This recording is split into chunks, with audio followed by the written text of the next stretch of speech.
Thank you, Polly. Now we start with the abuse of our asylum system by migrants who are, as if by magic, claiming to be Christian just to stay in the country. 40 asylum seekers on the Bibi Stockholm are converting to Christianity, and that's almost 1 in 7 of all migrants on that barge. And this comes, of course, after Abdul Azidi, who's the main suspect in last week's chemical attack case, was given asylum on the basis that he too had converted to Christian and therefore could not be returned to Afghanistan.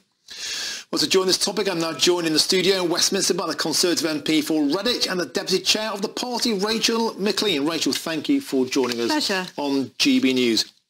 A lot of people are starting to look at this and think there's something going on here. It can't be coincidence, can it, Rachel, that so many people who are seeking asylum suddenly seem to be seeing the light from above and deciding to convert to Christianity. The big question is this a joined-up, orchestrated industry? I think it's absolutely right, Martin, that people are looking at this and they're asking questions. And they're right to do so.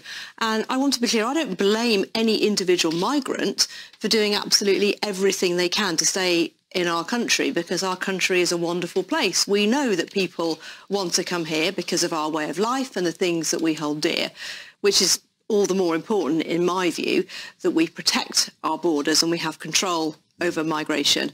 But when it comes to this issue of religious conversion, I think it is a really hard one, because I don't think it's actually fair on those faith leaders, those people, those ministers and vicars and so on, who have to make a decision like that, because they're just not in the position to be able to look at all the facts in the round. And I think this whole issue of conversion, the faith conversion and the links to the asylum system really does need to be looked at again. And what would that look like? Because does this filter from the top? We have Justin Welby, the head of the Church of England, who seems to believe that we should place all of our belief in asylum seekers, and that may come at a cost to the British public, as we've seen with Abdul Azidi, as we've seen with the Liverpool suicide bomber, both of whom converted to Christianity. Yeah, exactly. So I'm a Christian. I'm a member of the Christian faith, a member of my local church, and Christians as a group have a huge variety of views on this. The Archbishop of Canterbury, Justin Welby, has got his own views, and he is advancing a particular agenda. He sets the tone. He does. He of course, is leading, and his comments are very, very influential, and he's made them in a number of forums. I don't think that is the right way to approach the issue, because unfortunately what happens then is that not only is he damaging the institution of our own democracy and our asylum system, but also I think it damages the fabric of the institution of the Church of England, because there are lots and lots of Christians, and I don't claim to speak for all Christians at all, but there are Christians who don't think that this is the right way to go about it. And if you really step back for a moment, this is a really hard problem. How can you look into someone's heart? I mean, Christianity is a private, personal thing. You profess your faith to God.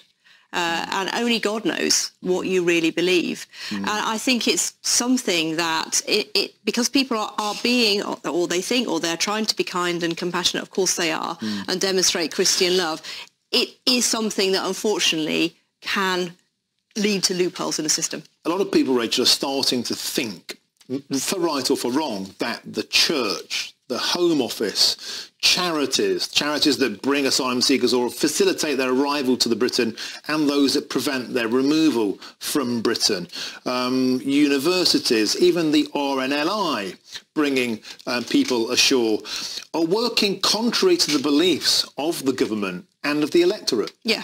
And I would agree with that. Across the board, all those institutions that you've mentioned have a view that migration is an unalloyed good, and it may be the case that there are many, many migrants who come to do essential jobs and so on, and none of us have any animus towards those individuals who are fleeing the desperate situations. But of course, when it adds up to the numbers that we see, and when we see abuses, and when we also see criminals who we can't deport back to their own country, people then start to question it. I'm holding a debate in the House of Commons on Wednesday about deportation of foreign national offenders, and I'll be questioning the ministers and the government. Now, We have, as a Conservative government, introduced some very, very tough legislation, and we've made some progress in terms of how we can deport people and get them out of the country.